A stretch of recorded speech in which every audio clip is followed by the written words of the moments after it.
Cool. All right. Um, and I'll will just say that I will be the one in charge of sort of Zoom admin. So feel free to message me, anyone in the audience, if you have any problems or need to be troubleshooting anything. And also, if you'd like to have your camera on, please feel free, even, as just an audience member, even if you're not participating.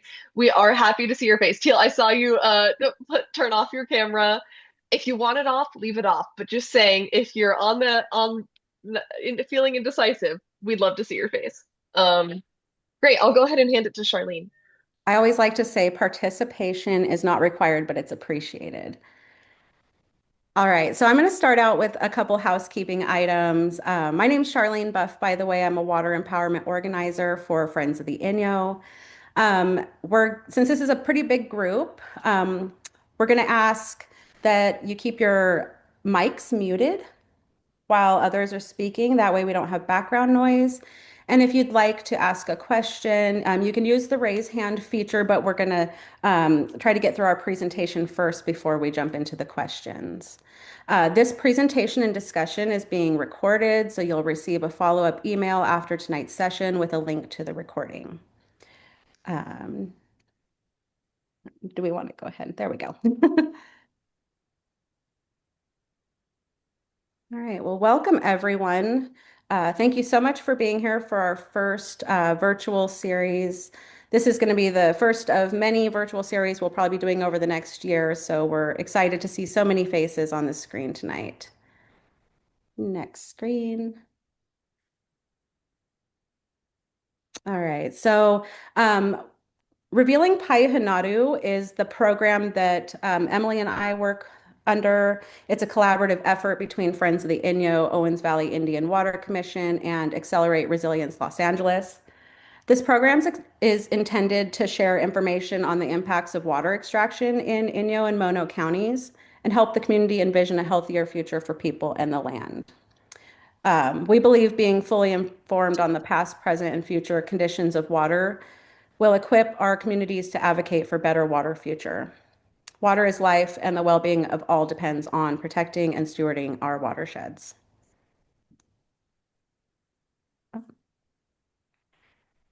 So we are going to start some introductions. So since there are so many people in the chat, rather than going around and introducing on camera, we're going to ask everyone to drop your name, organization, and your favorite waterway in the chat so we can get to know each other a little better. My name is Charlene Buff, again, water empowerment organizer for the Friends of the Inyo and member of the Lone Pine Paiute Shoshone tribe. And go ahead, Emily. Yeah, hi, I'm Emily Ontiveros, also water empowerment organizer. I'm based here in Bishop, and I'll say my favorite waterway, or one of my favorite, is Big Pine Creek because at one point I lived and it was where it was like right past my backyard, and it was so nice to have it so close. Hi, my name is Lauren. I'm a water justice organizer working with Friends of the Inyo and the Owens Valley Indian Water Commission as well. And my favorite waterway, well, I have good memories at so many. I think I'll say the one that's closest to my house because I'm thinking about that a lot recently with all this rainfall, which is called Oso Creek.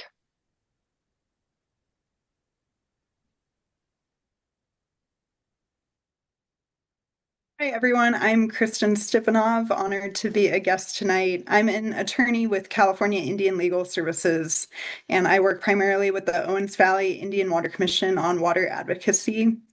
I have to say my favorite waterway is Owens Lake, Patsiata. This is California Indian Legal Services, one of their mission statements. It's a great organization.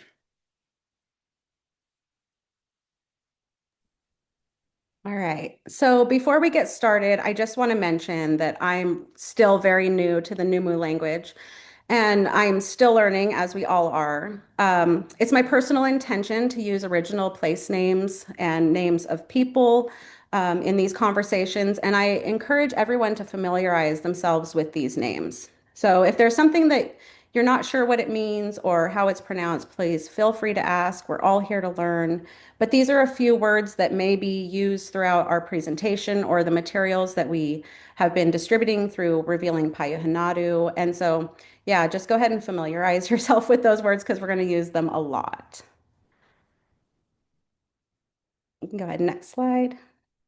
All right, and so I want to start off this evening's water management presentation with a quote from Kathy Jefferson Bancroft, and remind everyone that Kathy's work and legacy flows through all of us as we show up to protect our waters in Payahanadu. I encourage everyone to be curious, ask questions, and bring your voice to the discussion as Kathy has done for decades. So this quote has stuck with me the past few days. I'm sure a lot of you have read a lot of articles about Kathy recently, but this one just really stuck with me and I felt like it was fitting for this evening's discussion. She said, "The way we look at it, this whole valley is sacred. Here is where my ancestors walked on every part of this valley. That's who makes me who I am, and that's where I get my strength from. They're all still here.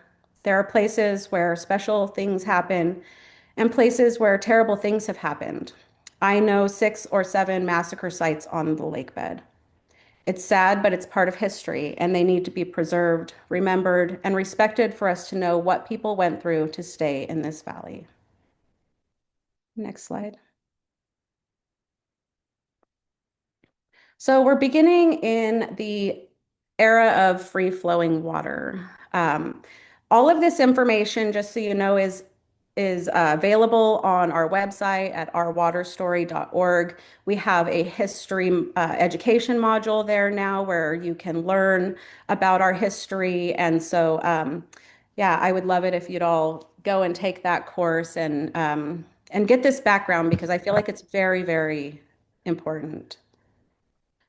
So I started out with this map because I felt like it was really, really important, and hopefully you can read that quote. So Payahanadu has been inhabited and stewarded by the Numu and Niwi tribes since time immemorial. They developed agricultural practices that included the creation of irrigation ditches to spread water and grow native food species. This also provided a way for them to easily harvest fish from the streams. So since the beginning, the Numu and Niwi lived by taking care of the waters of the valley until settlers and colonial ideas of ownership and management disrupted the indigenous way of life. When the water flowed freely, Payahanadu had vast alkali meadows, a unique ecosystem supported by the naturally shallow groundwater table. The late Harry Williams described it like this: "The tribes really lived within a balance of life, but then they also learned how to spread the water because water turned into life, and the more life or diverse life you had, the more opportunities for food and resources that you could also use. They learned never take everything, always give a little bit of water back, always offer a little bit of food back. If you took everything, then in the long run, you'd have nothing. That's what modern society needs to learn today. If you exploit all the resources, you will end up with nothing." Next slide. So Payahanadu was uniquely insulated from the influx of settlers who came to California for the gold rush due to the region's isolation. But starting with the 1851 California Land Act and the 1862 Homestead Act, a series of government policies would enable settlers to claim lands and fundamentally change the way of life in the valley. The Numu and Niwi were displaced from their lands and their way of life, and a series of violent conflicts occurred between the indigenous people and settlers, including an attempt at indigenous removal during the 1863 forced march to Fort Tejon. Even after this forced removal, the Numu and Niwi were determined to stay in the valley, though their ability to live on their homelands was continually challenged by racist policies, forced assimilation, and disruptions to their traditional way of life. You can go to the next slide, Emily. So starting in 1905, City of Los Angeles began to buy property along the Owens River and other lands that held water rights. So during this period, the federal government withdrew lands from the public domain, in part to ensure that LA would be able to purchase the lands if LA would be able to purchase the lands it needed for the Los Angeles aqueduct. This left fewer lands available in the valley for private settlement, including by the tribal people who were encouraged to claim lands through the allotment process. Next slide. So by the time the aqueduct was completed in 1913, LA owned 82,000 acres and was able to divert up to 300,000 acre feet per year from the Owens watershed. Next slide. And the last 50 miles of the Owens River and Owens Lake were completely dry by 1924 as a result of the city's diversions. In the 20s, LA sought to increase its available water supply from Payuhanadu. So this included purchasing more land further north in the valley, drilling wells, and filing claims to water rights on Mono Basin streams.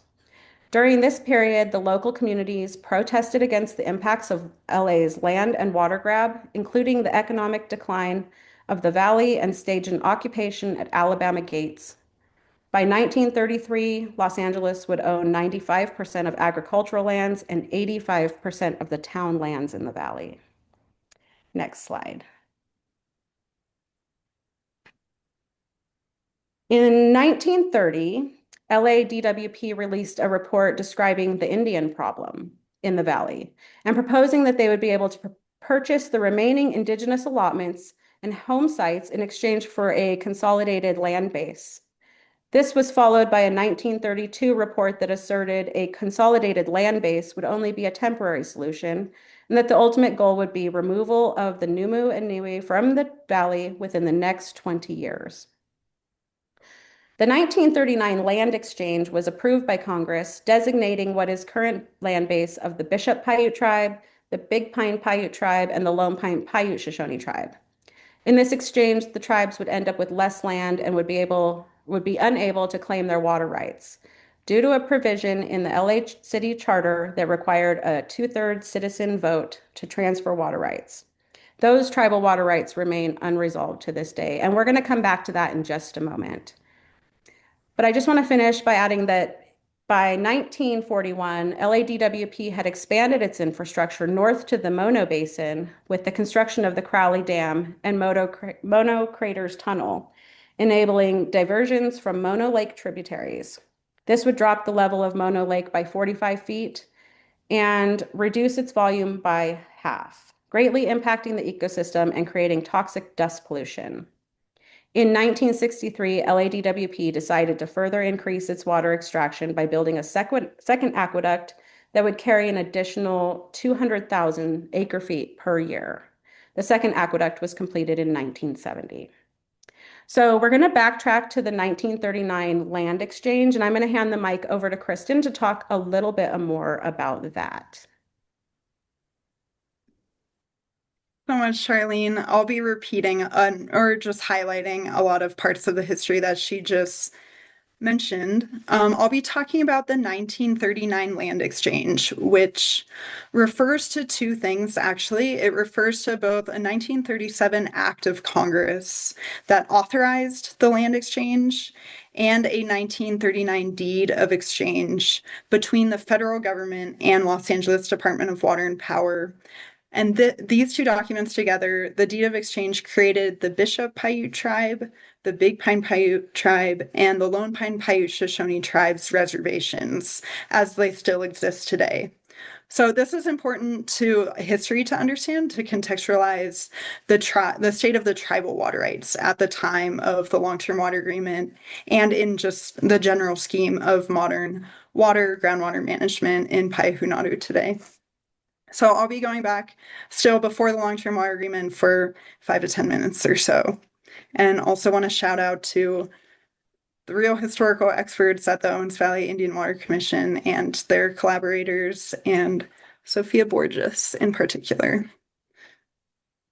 Okay, so I also want to contextualize the land exchange itself because it is often talked about in a vacuum, and I really want to contextualize it in history. So bear with me while we go through layers of going back in time to contextualize things. here we have a timeline slide. So as Charlene mentioned, really the first post-contact act that the federal government took relevant to Payahunadu was the 1851 California Land Act. And this created, as Charlene mentioned, what's called the public domain. It opened all indigenous land in California to white settlement. And this legal dispossession was followed then by violent physical dispossession in Payahunadu. The US Army and vigilantes brought both genocide and forced removal to the Paiute and Shoshone people in Payahunadu. Just briefly, other federal policies, and this is all to show how reduced the amount of land and water ownership was for Native people in the valley. At the time of the land exchange, these other federal policies led to that reduction. So first, I'm going to go through these briefly. All of these could be gone into in more depth, but as Charlene mentioned, the Homestead Act was passed for non-Native people to claim homesteads, but Native people were not included in those policies, not enabled to own land through those policies until after non-Native claims of land and water had already been made throughout the valley. Second, the Federal Indian Service did not assert the full amount of water rights for the Native people who were enabled to reserve land and water. So these were people who had allotments, people who had these private land claims. They had water rights that the Federal Indian Service was obligated to defend, but the historical documents show, and letters between these federal Indian agents show that they chose deliberately not to assert the full amount of water rights that they were owed. Third, as Charlene mentioned, the federal government then, thinking that and reasoning explicitly that Los Angeles would inevitably own all of the land in Payahunadu and all of the water, the federal government facilitated the sale of thousands, 4,400 acres of private land owned by Native people to the city of Los Angeles. And this was in the 20s and 30s. At this time, also a 67,000 acre reservation that had been reserved in the tablelands near Bishop was also canceled by 2 executive orders. These came with the explicit reason that this land needed to be back in the public domain, could not have people on it because that would protect Los Angeles's watershed. So a lot of federal actions that favored Los Angeles at this time. And during this time, the Paiute and Shoshone people were still living throughout the valley, as they had since time immemorial. And as Charlene mentioned, Los Angeles wanted them to be consolidated away from water sources.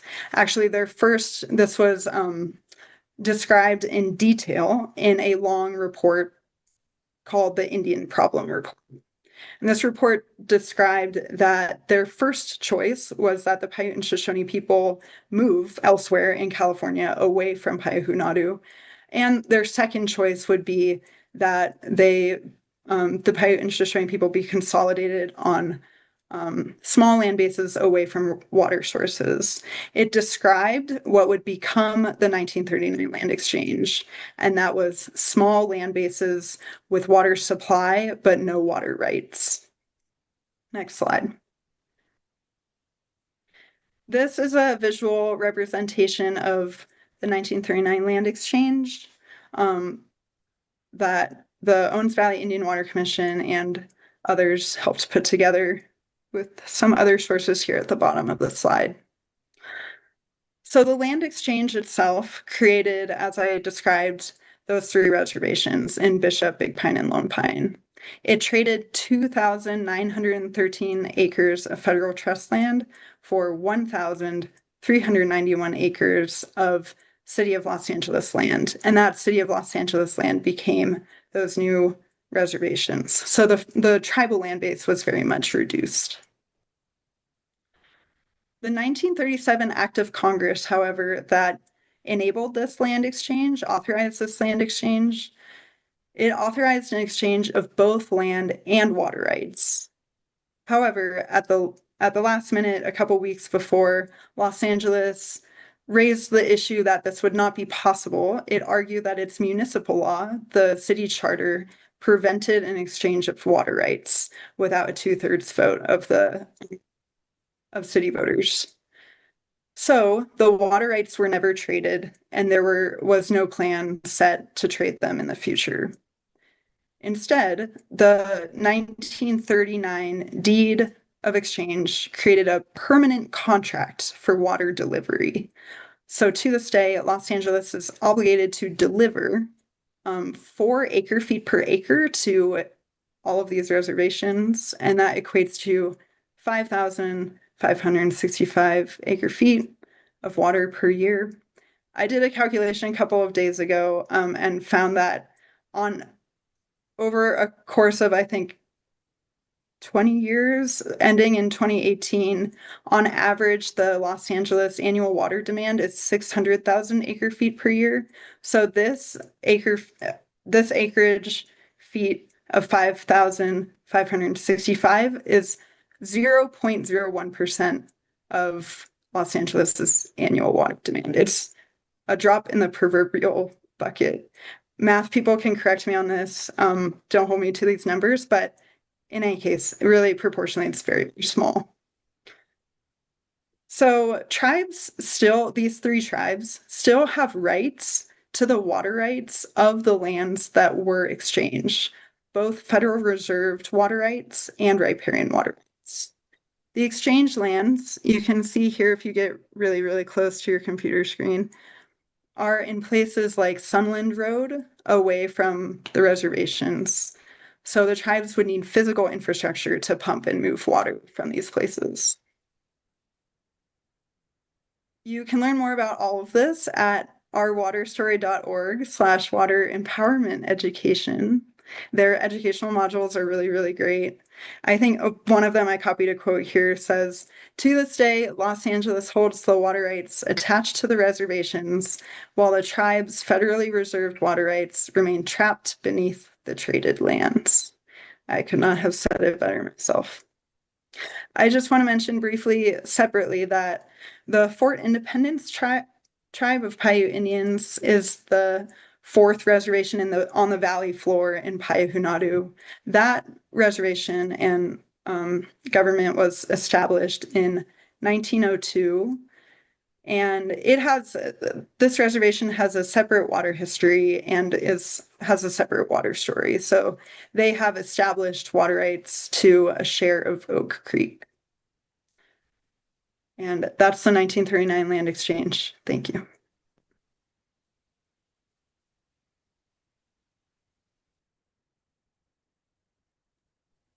Thanks, Kristen. Yeah, thank you so much for that and for mentioning also the Indian Water Commission and Sophia Borges, who've both done so much work on this. And our history module on ourwaterstory.org was really supported by Sophia's work and her review of it as well to make sure we were being accurate. So I am going to continue with the history into this era of legal resistance. And this starts with the construction of the second Los Angeles Aqueduct in 1970, which increased LADWP's capacity to export water from the valley. And to fill that second aqueduct, they began very intensive groundwater pumping, really increasing the amount of groundwater that was being exported and extracted. And impacts from that groundwater extraction were pretty immediately seen in the drying up of springs and meadows.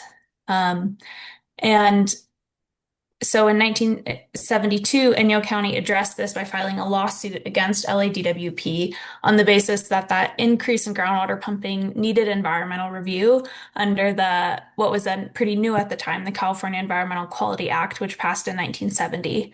And so that lawsuit filed by Inyo County was the start of decades of legal actions and negotiations and settlements that brings us kind of into how water is managed now. So in 1979, that's also when the Mono Lake Committee filed a lawsuit against LADWP along with the Audubon Society. And that was to protect Mono Lake, the elevation had dropped quite a bit. And we're not going to get too into Mono Lake, but the Mono Lake Committee has really great resources on their website about the legal fights in the Mono Basin specifically. So in 1982, Inyo County and LADWP agreed to a memorandum of understanding, an MOU that said that they would develop a groundwater management plan as a settlement to the litigation that was ongoing. And so part of this is that the MOU formed the Inyo-LA Standing Committee and the Inyo-LA Technical Group, which are joint bodies, which we will talk about more in a future workshop. And in 1983, the Supreme Court decided about that Mono Lake Committee case, that was really precedent setting around the public trust doctrine. And then in 1991, the Inyo County and LADWP reached an agreement in the finalization of the long-term water agreement, which is what this series of workshops will mostly focus on, and other governing documents related to that. And this was also the year that the Owens Valley Indian Water Commission was officially created. So I'm going to pass it back to Kristen. If you want to talk about. Thanks, Emily. Yeah. So again, at the time of the long-term water agreement, the tribal water rights situation that I described earlier was still the case. Fort Independence had its own water rights, and the land exchange tribes had this contract for delivery from Los Angeles and rights to water that they could not access. I was looking back at the documents, the 1991 EIR and the long-term water agreement, and they, in my read, really do not contemplate a special role for tribes at all in water management. In the EIR's response to comments, it describes that in response to concerns about pumping impacts on tribal lands, it describes that there were no known impacts of pumping near tribal land. So no impacts that they needed to analyze at the time. That was what they said. It also said that tribes have the same rights as everyone else under these documents. Their remedies, if there's an issue, are to bring that issue up to LADWP. If there's a groundwater or vegetation management issue, or they also have their rights under CEQA to resolve issues of environmental impacts. At the time that these documents were agreed to, when the final EIR was agreed to by Inyo County and Los Angeles Department of Water and Power, the court actually kept the case going. The judge said, we're not gonna put these documents into action yet. Instead, the court wanted to hear more from the friends of the court. So the court invited these organizations with special status, the Owens Valley Committee, Sierra Club, California State Lands Commission, California Department of Fish and Wildlife, and the Owens Valley Indian Water Commission, which at the time it was formed in 1991, as Emily described, had 5 member tribes that came together and agreed to form a commission specializing in water advocacy. It had 5 member tribes at the time. Those were Bishop Paiute Tribe, Big Pine Paiute Tribe, Lone Pine Paiute Shoshone Tribe, Fort Independence Tribe, and the Utu Guetu Reservation of Benton. So these friends of the court, all of them, including the Water Commission, were invited by the court to address further concerns about habitat, about mitigation, and about tribal rights. The Owens Valley Indian Water Commission, however, agreed to withdraw their status as a friend of the court in response to Los Angeles, asking them to, if they withdraw their status, then Los Angeles would agree to negotiate about really core issues of tribal water rights with the Owens Valley Indian Water Commission. The Water Commission was the only group to withdraw at this time from that set of organizations, and that negotiation did not yield any results for the tribes.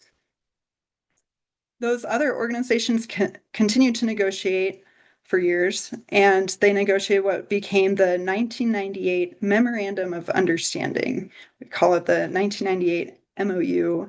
It's one of these documents, along with the 1991 EIR and the Long-Term Water Agreement, that govern groundwater here in the Valley. And the MOU added further commitments to LADWP regarding mitigation, I think regarding the Lower Owens River project and other agreements. And with the 1998 MOU, all of these documents went into effect, were like discharged by the court. The case ended.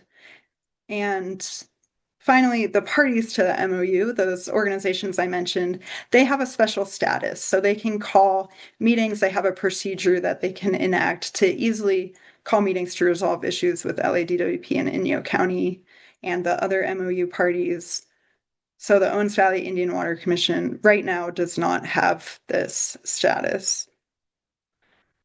The tribes and the Water Commission learned from this experience that dropping claims as a condition to negotiation benefits LADWP and does not always. It's unclear whether it would benefit the tribes.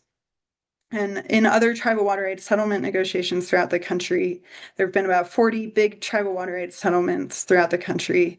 Claims are usually dropped as a condition of the final agreement and not as the beginning of negotiation. That's a bit of editorializing, but I think it's important just to set the context for what happened and kind of its meaning in the present day.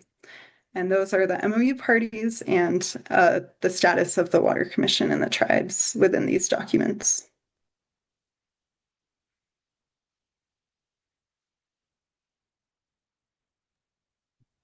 Thanks, Kristen.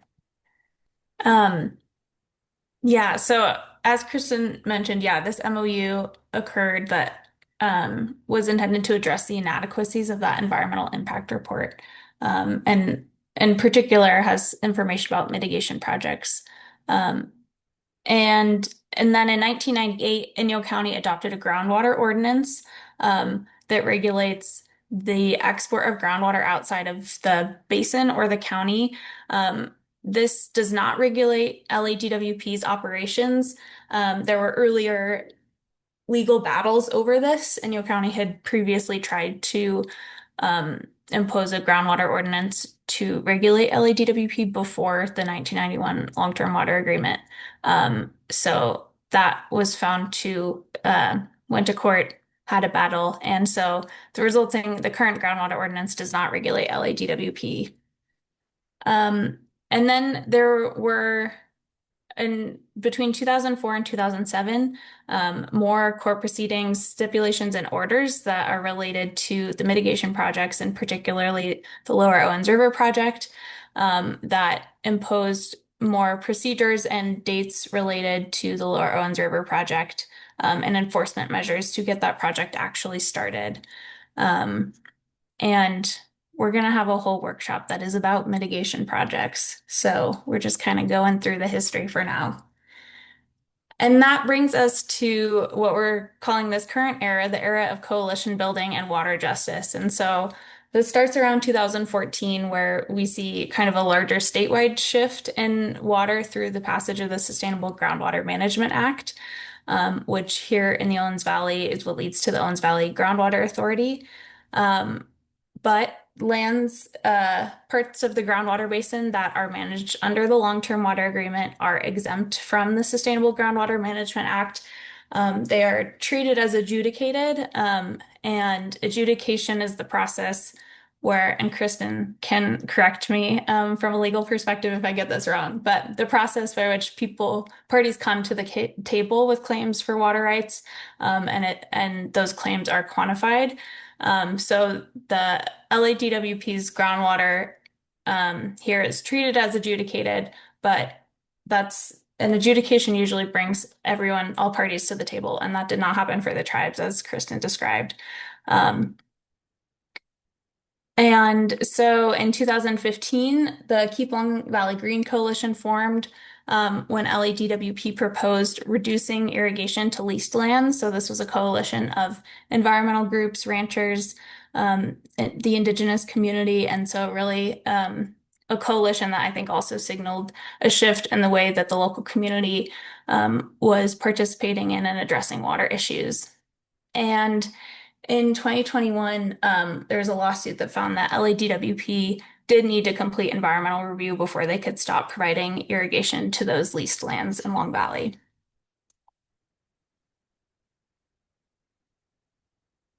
And in 2022, the first annual Great Basin Water Justice Summit was held in Bishop, so another gathering of coalition in Payahunadu. And in 2023, the Owens Valley Indian Water Commission received or successfully completed the first land back transfer through the purchase of 5 acres. That is the Three Creeks Collective. Um, and in 2024, the Eastern Sierra Water Alliance was formed between the Owens Valley Indian Water Commission, the Sierra Club, and Friends of the Inyo. So all of this is to say that we're seeing kind of a shift in a good direction, a lot of coalition building, and that's part of what has led to this program that we're putting together. And so we're happy you all are here to be part of this. And so to just, we wanted to talk about that water story, which you can go more in depth with the resources from our website, to kind of help situate us and give some background as we get more into the governing documents through this workshop series. And so to provide kind of a summary and a brief of some of the documents you mentioned. We're calling these frequently mentioned governing documents because there are others. It's a kind of complex web, and in a few minutes here, when we get to discussion, I know there are experts on this call who could tell us about some of the other documents that are important. But to just kind of provide a summary, the Inyo-LA Long-Term Water Agreement is how groundwater is managed in the valley now on LADWP lands. The 1991 Environmental Impact Report was part of the certifying of the Long-Term Water Agreement. And the Green Book is a technical appendix to the Long-Term Water Agreement that you'll hear mentioned that talks about the monitoring and practices to assess impacts from groundwater pumping. And there's also that 1990, I've heard 1997, Kristen said 1998, so an expert will have to correct us on what the correct date is. But 1997 MOU that brought those Friends of the Court parties together and provides additional information on the mitigation projects. And then the stipulation and orders from 2004 to 2007, which also provide more detail on those mitigation projects. So this will come up in the future again, I'm sure, but to mention the goal that's laid out in the Inyo-LA Long-Term Water Agreement, because this is mentioned a lot in public meetings and things like that. And so it states the overall goal of managing the water resources within Inyo County is to avoid certain described decreases and changes in vegetation and to cause no significant effect on the environment, which cannot be acceptably mitigated while providing a reliable supply of water for export to Los Angeles and for use in Inyo County.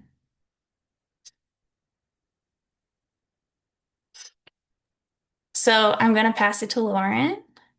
Alrighty. Would you mind going back just to the previous slide with the purposes? You can see here, I want to say underlining is courtesy of our own Sally Manning's approach to this purpose statement. And so I want to just quickly point out that this is fully her point, but just to share it in this forum, and she can maybe add more later during our discussion section. That it says the overall goal, but it actually has 4 goals. It's 4 sub-goals, and most of them are for Payahunadu and for like the region of the Eastern Sierra. So to avoid certain described decreases and changes in vegetation, that's about taking care of the environment, to cause no significant effect on the environment, which cannot be acceptably mitigated. That's, I think, a point of contention where there's much disagreement between Inyo County and LADWP. But again, that is relating to the land and waters of Payahunadu. And then the one that LADWP always points to is that it's part of this goal is providing a reliable supply for export to LA. And then also this reliable supply for use in Inyo County. So if you think about it, it's a 3-to-1 balance in this purpose statement that LADWP really likes to harken back to and make it sound like it's a even goal of balancing LA and Payakanati, that really the letter of what they've agreed to is can be much more binding. So yeah, would you mind going to the next slide, Emily? So we're going to go more into the long-term water agreement in future sessions here, but we wanted to just quickly mention of some benefits and drawbacks. Like Emily said with the governing documents, this is another one of those situations where there are so many different things that we could have under these two sections. We can talk about it for its own hour-and-a-half long session. So I just wanted to draw our attention to start with to a few of these. Um, so in 1991, the long-term water agreement was a really exciting achievement, I would say, at the time. It placed constraints on LADWP's groundwater pumping after decades after that second aqueduct was built. Like Charlene mentioned, LADWP pumped devastating amounts of water from the environment. And this was the first document that placed a real constraint on how much groundwater they can pump. It as a lot of people who were there for this negotiating of this agreement will say, it created a new monitoring framework that tried to prioritize vegetation health. So it said, we are going to be looking at the health of groundwater dependent vegetation, and then LA will be limited on how much it can pump based off of the health of that vegetation, which seems like a good idea. I can see why they framed it that way. And then it also did give some provisions for Inyo County to give input into the yearly plan for export from this region and groundwater pumping from this region, and then a dispute process as well. So a lot of people will say we are so much better off with the long-term water agreement than without. And it's important to be cognizant of these benefits, as well as the drawbacks or limitations of this agreement, because we really want to have a balanced perspective on what this provides for us. And we do spend a lot of time critiquing this agreement as well. So to move to a few of its limitations, despite the fact that the situation is better than it was in the 70s and 80s in terms of how much water is being exported from Payahunadu, LADWP's water exports still create horribly damaging impacts. Um, Not only in comparison to that earlier period, but the baselines, they are slipping from the baselines that were established in the mid 1980s for what the vegetation should look like. But those baselines from the mid 1980s of what the vegetation should look like were already after 15 years of just sky high pumping. So it hasn't quite reached, it has not reached the goal of keeping this watershed healthy. Um, the vegetation monitoring system, which was really exciting and really kind of groundbreaking at the time, we've learned in the last 3 decades that it's been 3.5 decades now, that it's been in place, that the vegetation monitoring system has not protected the groundwater dependent vegetation as intended.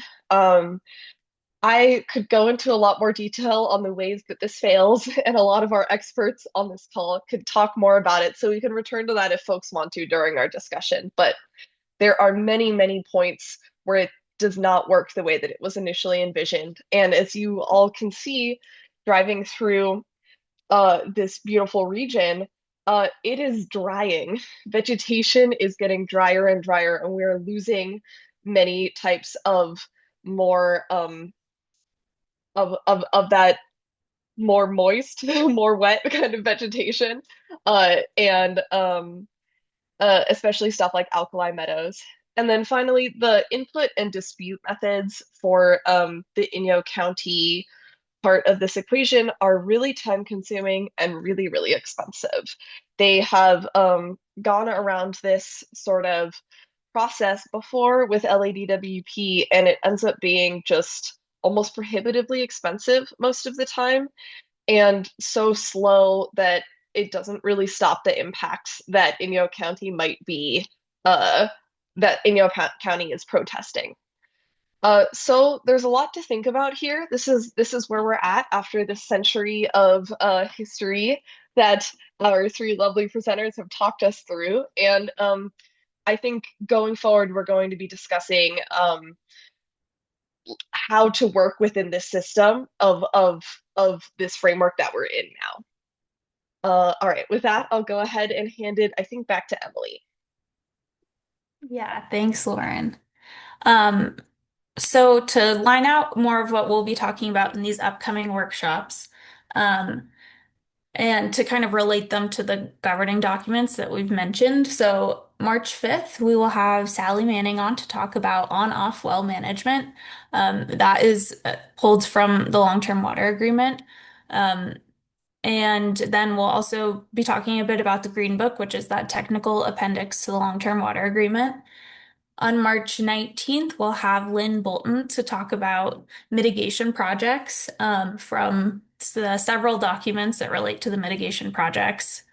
On April 2nd, Lauren will be talking more about the dispute resolution process and the annual operations plan process, also known as the pumping plan.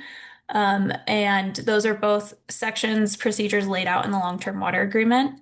And then April 16th will be just talking more and hopefully having more of an interactive session about the impacts of water extraction. And this is all leading up to that annual operations plan process that begins April 20th when LADWP releases a draft pumping plan for the year. And in the next month, there are a series of public meetings um, between Inyo County and LADWP. And so we're hoping that this series of workshops will help folks feel informed and create a foundation of knowledge so that you feel like you can attend those public meetings, participate if you'd like to, and feel like you have a good understanding of the topics that are being discussed. So I want to mention that there are things from the long-term water agreement that we won't be covering. So just a few of those bigger sections that we won't be talking about in this workshop series.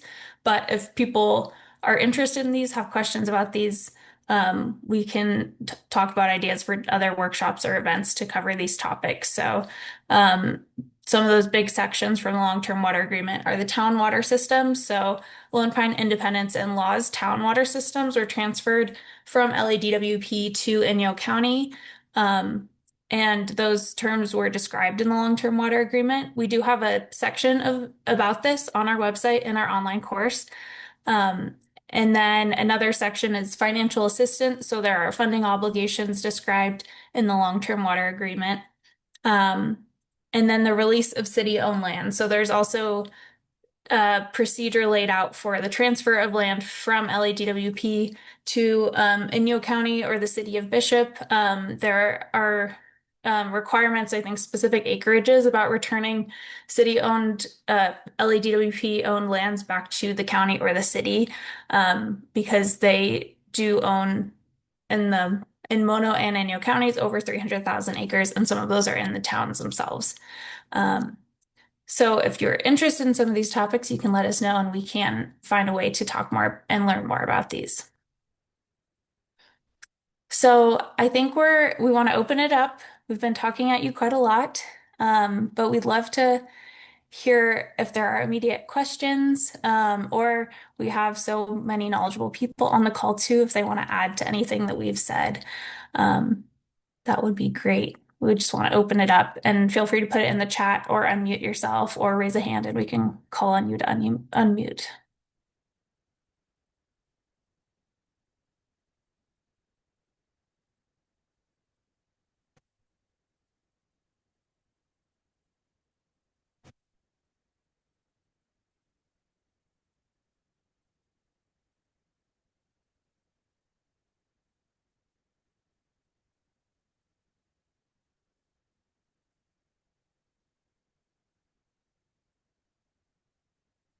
I know there are some smart people on this call who could add to what we said.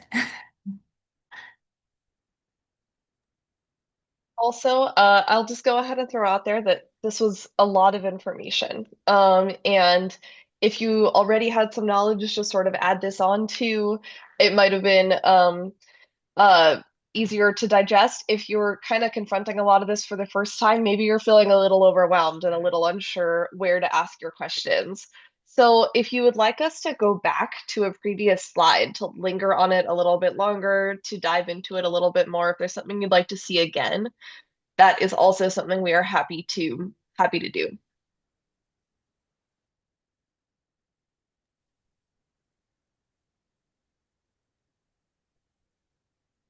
We're thinking I'm gonna just issue two corrections. It is the 1997 MOU, not 1998. So sorry. And I also think I misspoke. The 5,000 acre feet water delivery is 0.1% of LA's annual water supply, not 0.01. Thank you.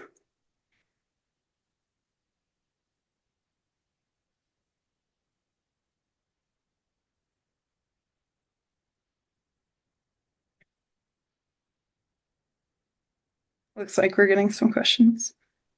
Excellent. Yeah. So we have a question from Sally. Why is it called the long-term water agreement? What is the term that this is a long term? Anyone want to take that one? I know Sally's quizzing us because I know she knows everything.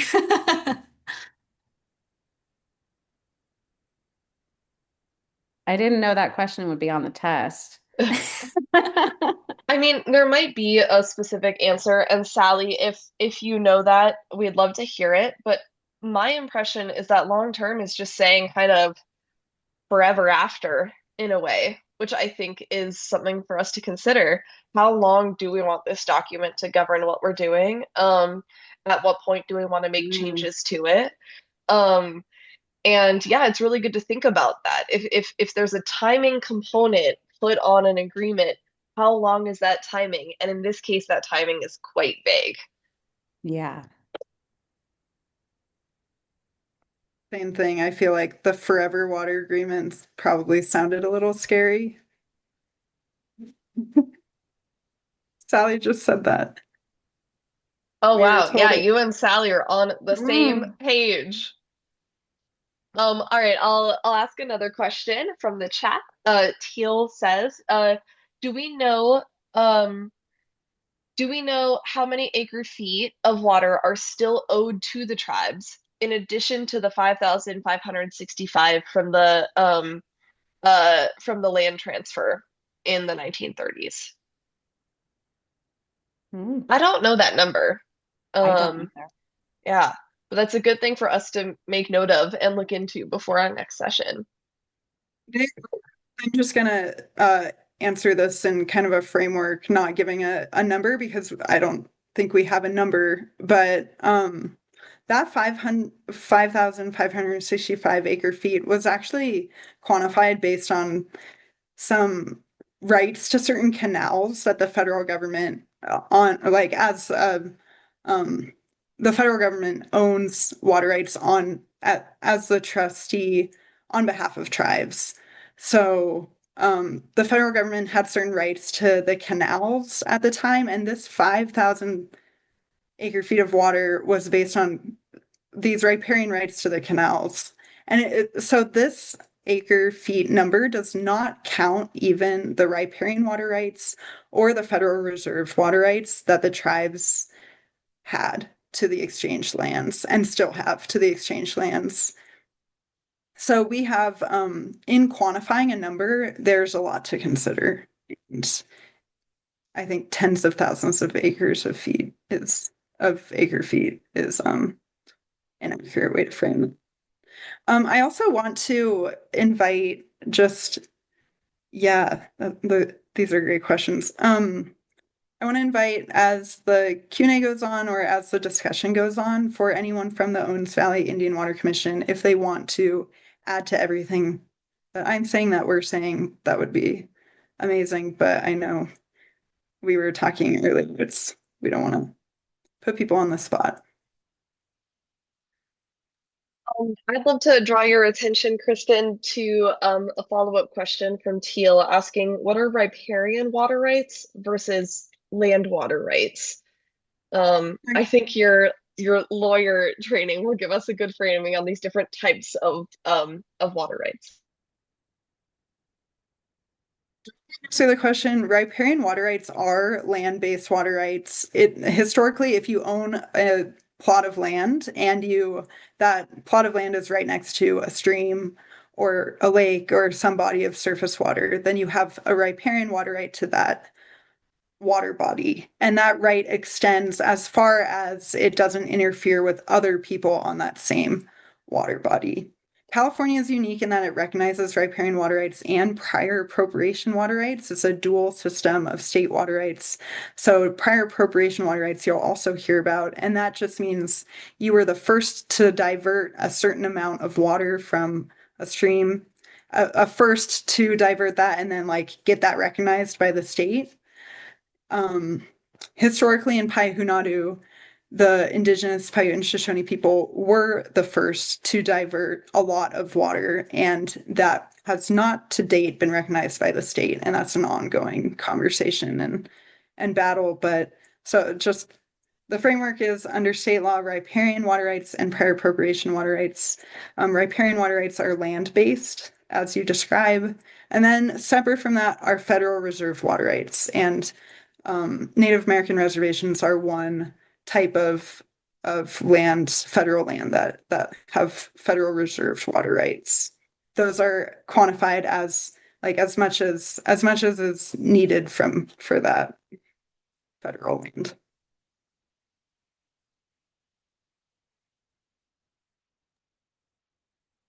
Thanks for that explanation, Kristen.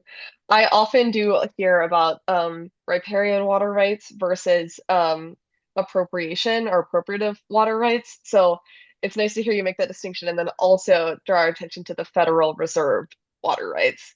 I was not even familiar with that. We're all in this process of learning. Yeah, and I'll add that on our website as well, we did just recently add this new module to the online courses section. And so it's basics of water management. It's not coming soon, it's on there now. And so we have like just to help with things like the terms like that, the stuff that we often can get caught up just talking about without like defining it for folks first. So there is watersheds and hydrology basics, water rights, the town water systems, which I mentioned, and then just some basics about like the aqueduct system and the infrastructure that makes that up. That's a resource for folks as well. And also if it's right now it's in an online format, but if people want that in a different format that would be more useful as a reference, please let us know. I have a question that I think I might direct you to, Emily. It's from Amanda. She says she's on the learning a lot at once side tonight. Same. Well, yeah, we've all been there throughout this. We're so glad you're here learning a lot. It's like people told me when I first started learning more about these details, it's like drinking from a fire hose. I found that to be a helpful analogy for how it can be really overwhelming, but you kind of stick with it and you learn a little bit at a time and you start getting your feet under you. So Emily, Amanda says it seems a lot of the terms have to do with vegetation health. What specific plants or ecosystems show drying the most? Yeah, so I think the one that is talked about the most is alkali meadow, which is a groundwater dependent ecosystem, meaning that it needs a water table that's within 1 to 3 meters, which is I think like 3 to 8 feet of the surface of the land. So you have to dig down that far to reach that water table. And so it's yeah, it consists of native perennial grasses. So alkali saccaton and salt grass are the two big ones that are you can find in alkali meadow. And that is, but now we see a lot of rabbit brush and salt bush in Alkali Meadow where it's transitioning from that meadow into more of a shrubland. Um, and that's what happens when the water table declines and that depth to water gets further. And I'll also say that we have some real plant experts if they want to add anything. But yeah, that's one of the bigger ecosystems of concern. Um, and that's where I think we saw there were a lot of impacts early on with that big jump in groundwater pumping in the 70s. And those areas have either continued to decline or just never recovered from that initial impact. I would also add that I'm not the best person to have a lot of these things immediately on hand, but we have and I believe continually are losing a lot of springs. And sloughs throughout the valley. So Fish Slough has, I think, recently a spring there in the northern end of the valley has started to run dry and just all up and down the valley. This is springs stopped flowing with the big jump in pumping, and it's continued, I think, to show like even a present day decline of some of these remaining springs.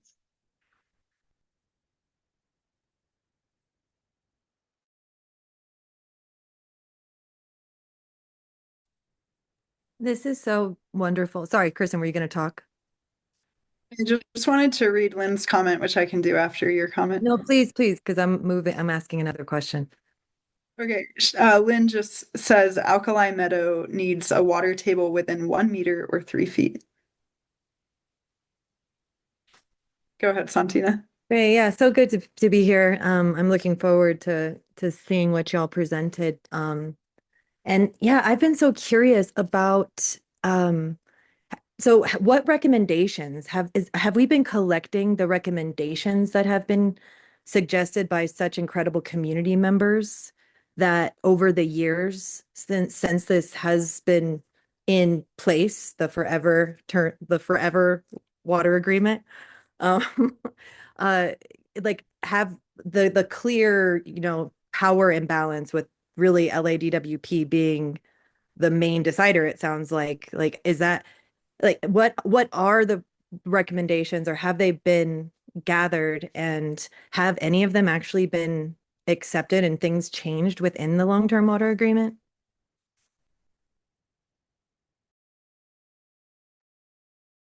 Well, I can jump in on that.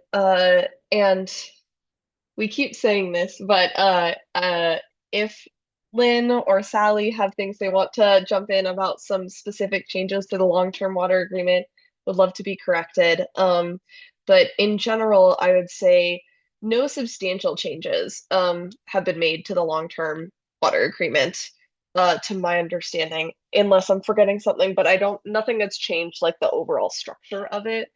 Um, there's been recommendations in kind of like smaller groups, like the MOU parties, the Memorandum of Understanding from 1997. um, I had to pause. I also thought 1998. Um, thanks for being with us, Amanda. Uh, they have been pushing LADWP to do more on the mitigation projects that they were sort of ordered to do, some by courts, some just by the long-term water agreement. So there's been some movement there, mostly legally, but in terms of this overall structure of the long-term water agreement, I would say it's mostly been, to my understanding, like in our small pockets of within different organizations, within different groups saying, this isn't working for us, we want to see some change. But it's been really hard to create change. I think that list of recommendations is mostly within different folks' memories and kind of like recorded at all of these different meetings through public comment. But I think we kind of right now are building some real momentum, I think, towards trying to reach towards more positive change. So I think even though we haven't seen that in this last 3.5 decades since the long-term water agreement was created, I think that's what we're doing right now is building towards that and trying to create change and trying to shift that power balance a little bit. Yes, absolutely. Thank you. And yeah, I really love hearing Sally and Lynn, and I was really moved at the last water board meeting by, I think it was Nancy, and the Inyo water board meeting, Nancy Matthew Masters said something really powerful at the end around having to work within these frameworks and how to do that in a good way. And I don't understand. So I'm really grateful for the education and how we find our way and move towards hope together, Lauren, and all you beautiful women. Thank you for leading us in this conversation Thank tonight. you for being on the call and lending your voice. It's always good to hear your voice. Yeah. For your leadership too, Santina. It's huge.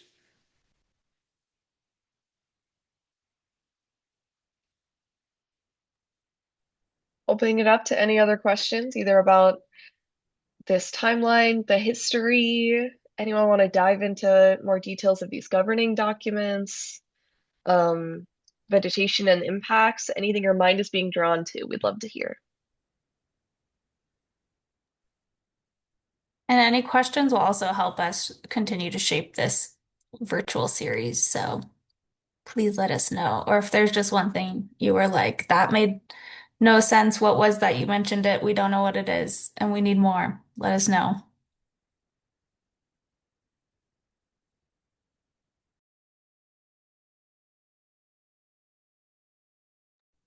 So I just want to mention real quick how helpful this was, even for me.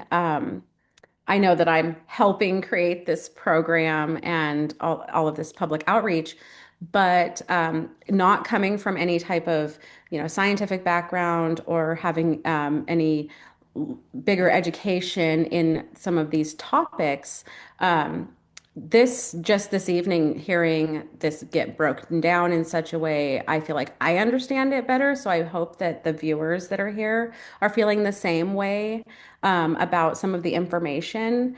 I've read through our history a few times, well, many times over the past year, and um, hearing it talked about in such a way tonight and questions being answered, that was really helpful. So I feel like this was a really good step in the right direction as far as, creating that foundation of education so we can move forward together.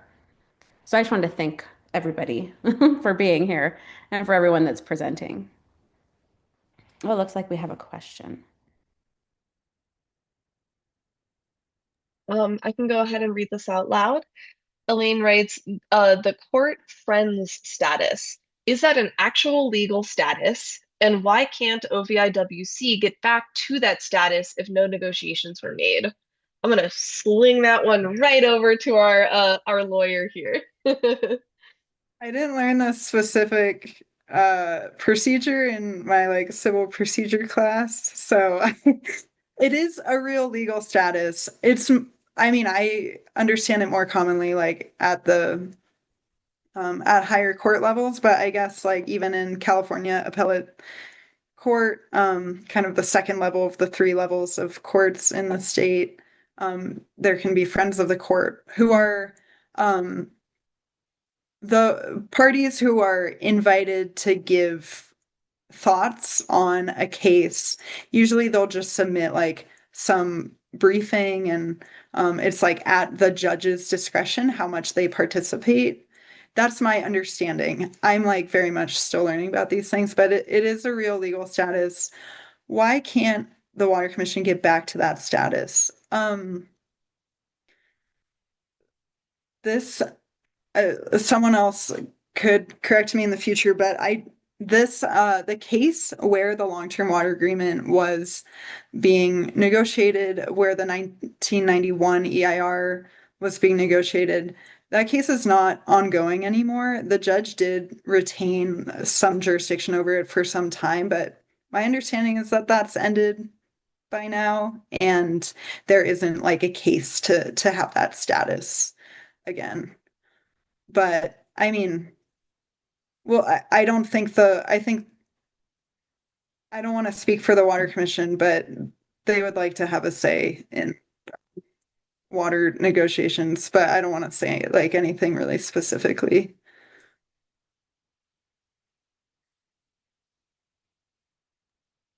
Thanks for that, Kristen. Even if, there could be really logistical, legal kind of mumbo jumbo stuff here, you know so much more than the rest of us do that it's really nice to just learn from what you know and we can all iterate if we get more details in the future.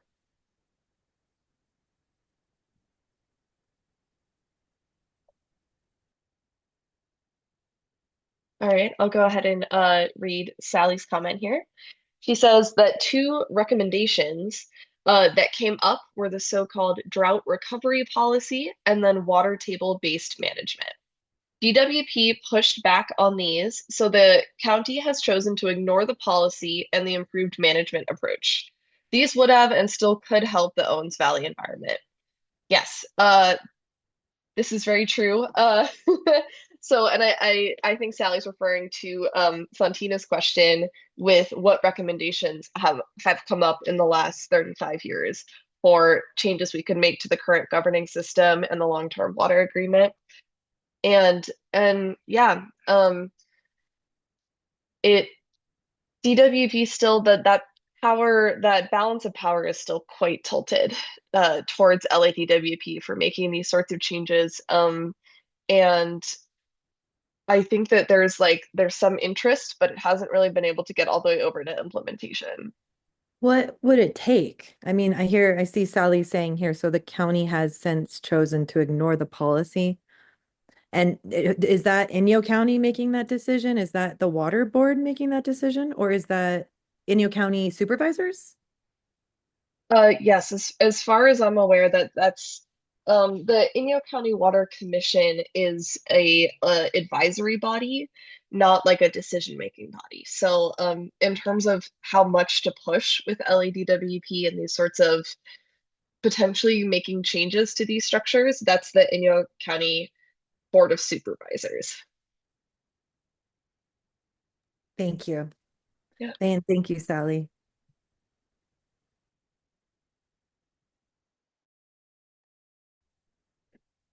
I would, if anyone wants to share more about the drought recovery policy, Sally or anyone else, that's one that I have seen referenced that seemed like it. I know on the Inyo County Water Department website, which is also a great resource, and they have a nice new website. It talks about the drought recovery policy being superseded by this interim management policy, but that if seems like maybe it was interim and was not continued, and then the drought recovery policy was never like reconsidered to be active or something like that. But I don't have a good understanding of what happened there. So if anyone wants to add in, and maybe that's something we'll have to explore more for a future discussion too.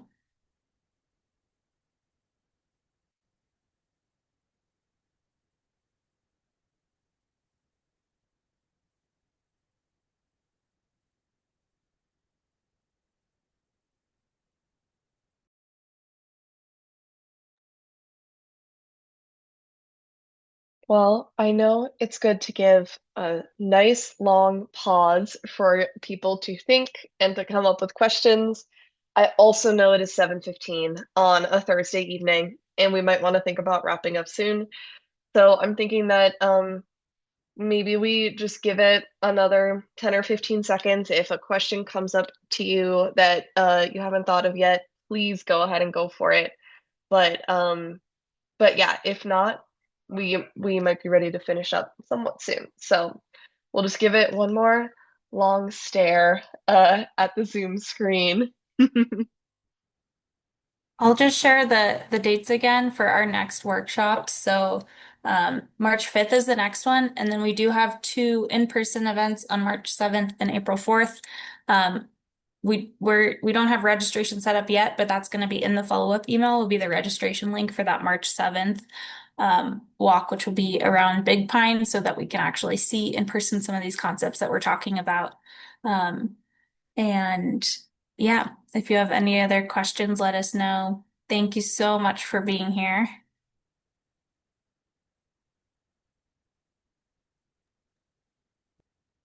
Yeah, thank you so much, everybody. Huge appreciation. Hope to see you at future at the future workshops in this series as we Yeah. all learn and prep for the spring meetings. Thanks, Thank you, everyone. Sally.